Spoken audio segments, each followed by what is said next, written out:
Welcome back, everyone, to the LanceScurvX podcast, the Scurv podcast. I'm LanceScurvX, and I'm your host. Yes, look at this banner. Are we celebrating ignorance? The death of deep thinking, how noise is controlling your mind. I think all of us who see this title understand exactly where I'm coming from. Because since social media has gotten so popular, it's like we grab on. I'm not saying you personally, but most grab on to the loudest, most foolish situations that we see, and we click on it and absorb it.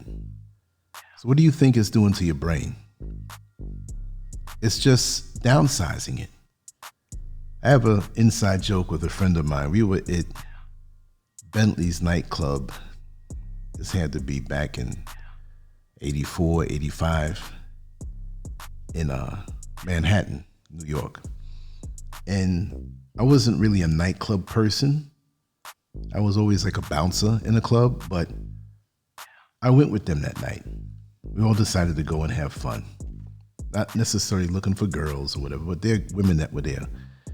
So there was a guy who was dancing. He was on the dance floor, but he was drunk out of his mind. And he actually had a drink in his hand. And he was dancing so stupid, like foolish, the way he was moving. I said, look at that brother over there. I said to my friend, I said, look at that brother over there trying to attain his doctorate in foolishness. It just hit us funny what I said. It's like doctorate in foolishness, right? So we use that now when we see anybody acting stupid, and they don't really realize it that they're coming off stupid. But if that guy was around now, maybe he still is. Or if I caught that moment somehow on camera and uploaded it, it would have had several million hits because he made a fool of himself, right? It's a different time we're living in. We're living in a time where the loudest voice is often mistaken for the wisest. The person with the most followers is treated like an authority. Isn't it something how Malcolm X said years ago that something pertaining to the fact that black people, they take their entertainers and celebrities as leaders. You see what I mean? And that goes on today. That was quite prophetic. Popularity has become proof. Confidence has replaced competence. And many people no longer stop to ask if what they are hearing is even true. And we absorb it. We see it. We have AI that looks real now. The sounds sound real. I mean, they can create anything. And that's going to be a tool for mayhem in society in the future. Trust me. You see? There was a time when people searched for wisdom. They studied, reflected, and they asked hard questions about life. Today, many search for entertainment instead. We scroll, react, and move on. The deeper questions of life are pushed aside for quick opinions and trending topics. What changed? How do we move from valuing thought to valuing noise? How did a society capable of deep insight become one that rewards surface over substance? These questions matter because they shape the future of our families, our communities, and our minds. This is not about blaming technology alone. It's about how we use it and how it shapes us. We now live in a world where attention is currency. The more eyes on you, the more powerful you appear. But attention is not the same as wisdom. I want to walk you through a powerful idea. The greatest danger to any society is not ignorance itself, but the illusion of knowledge. When people know they do not understand something, they can learn. But when they believe they already know everything, growth stops. This illusion of knowledge is deadly because it feels like confidence. It sounds strong, it sounds impressive, but it's empty. When someone thinks they already understand everything, they stop asking questions. Look at our culture today. How often do you hear someone say, "I don't know"? Instead, people are pushed to have an opinion about everything. Social media rewards speed, not depth. The result is a flood of opinions with every little reflection. We confuse information with understanding. We have more access to facts than any generation before us. But having facts is not the same as having wisdom. Wisdom requires time, patience, and humility. It requires us to admit that we are still learning. When we stop examining our beliefs, we become easy to guide. We repeat what we hear. We defend ideas we barely understand. We mistake loud certainty for truth. Our culture has slowly replaced wisdom with entertainment. We reward those who shock us, excite us, and keep us emotionally charged. Deep thought rarely trends because it requires effort. We scroll through endless content. In one moment, we see tragedy.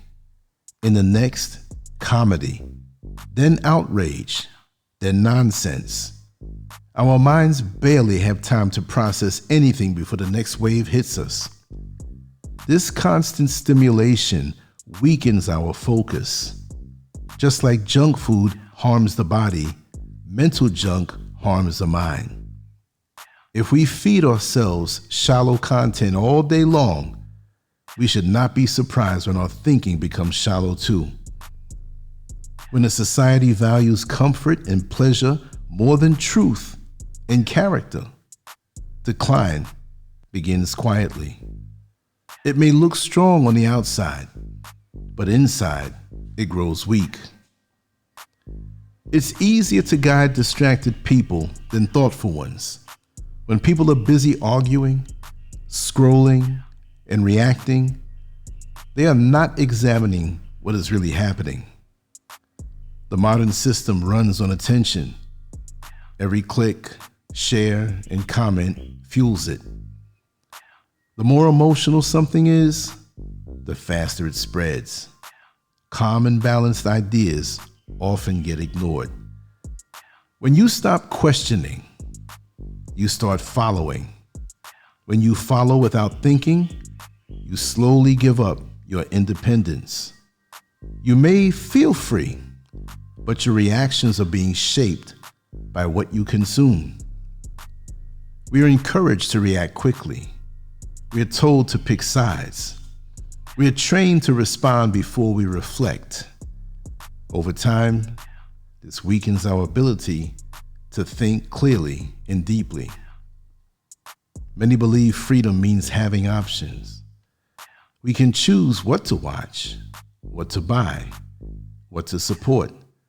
But what if we do not understand our own minds? Are we truly free? Real freedom begins within. It starts when you can guide your own thoughts instead of being pulled by every trend and emotion. If you cannot pause and reflect before reacting, you are not in control. The greatest victory is not over other people, it's over yourself. It's the victory of discipline over impulse. The ability to say, "Let me think about that," instead of jumping to conclusions. Understand, humility is not weakness. Admitting what you do not know is not failure. It's strength. It opens the door to growth. It protects you from being misled. Is there hope? Yes. But it does not begin with the system. It begins with the individual. Every time you choose to think instead of react, you strengthen your mind. Every time you question a popular idea instead of blindly accepting it, you protect your freedom. Every time you slow down and reflect, you step outside the crowd. Wisdom grows quietly. It develops in honest self-examination. It requires courage because truth is not always comfortable. Ask yourself simple but powerful questions. Why do I believe what I believe? Where did this idea come from? Who benefits if I accept it without question? These questions are not easy, but they are necessary. We've built a world that confuses visibility with value. Just because someone is seen by millions does not mean they speak truth. Just because an idea is popular does not mean it's wise. The real struggle of our time is not just political or technological. It's mental. It's the struggle between distraction and awareness. Each of us must decide whether we will live awake or asleep. Will we question or will we simply consume? Will we seek truth or just comfort? Wisdom has not disappeared. It's waiting for those willing to search for it. It begins with a simple admission. I do not know everything. From that point, growth becomes possible. The change we need will not start with louder voices. It will start with deeper thinking. And it begins the moment you choose to take responsibility for your own mind. But in actuality, how many of us are taking responsibility for our own mind? We put any amount and type of garbage into it every day. Ever since they created YouTube Shorts, Instagram Shorts, Facebook Shorts, short 60 seconds or 3 minutes bursts of data, clips that don't take long to consume, we've been bombarding ourselves into a shorter attention span. And even myself, who has been on social media and as a creator for the last 25 years, I see how things have been downgraded, and I reject so much of it. It's really, social media is a pool that I jump into to create, but it's not a swimming pool that I jump into for pleasure. Now I get in, create what I create. I may check out some news channels or some things that bring me facts about what's going on out in the world, and I get out. I spend more time off of social media now than I ever did in my life. And that's a good thing. And I do have a strong mind. I am a deep thinker, but it's annoying with all of this other types of content buzzing around your brain. And they present it as normalcy. They present it in a way where this is something you have to do. And people follow it. But could you imagine the youngsters who are growing up on social media from birth, what it's doing to their brains? Do they read books anymore? All of this stuff, scrolling, your thumb is working overtime, you're absorbing this stuff, but then so many of us are more absent-minded than ever before, and actually losing the ability to think logically. And that's what's scary to me. But it's a master plan. It came like a Trojan horse, and they made it seem like it was something good. And it could be used as a good tool for leverage, but no, you can't make this your total way of absorbing knowledge, no. So here we are celebrating foolishness and ignorance and common sense. As they say, it's more true now than ever before. Common sense is not common anymore. I hope these words have tickled your brain enough to make you think a little bit about the effect of social media and society in general, how we're changing mentally, absorbing the entertainment and the foolishness over the facts and deeper thinking.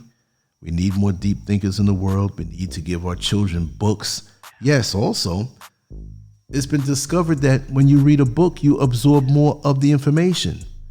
When you scroll through your laptop, your phone, or your computer, it doesn't stick as good. I'll talk about that, or maybe I'll write about that on LanceScurvX.com. That's something I think I'll do. And I want you to really read that article when I read it. Look out for it, but go there and sign up, LanceScurvX.com. That's where we have all of the stuff that you see here, plus stuff that you just won't see on any social media platform. And make your comments there also. I love to vibe with you there. Anyway, much love to you all. Thank you for coming through. Like it, share it. If not, it's okay. But know that I appreciate your time spent here, and I look forward to your responses. I'm on to the next one. LanceScurv out. Peace.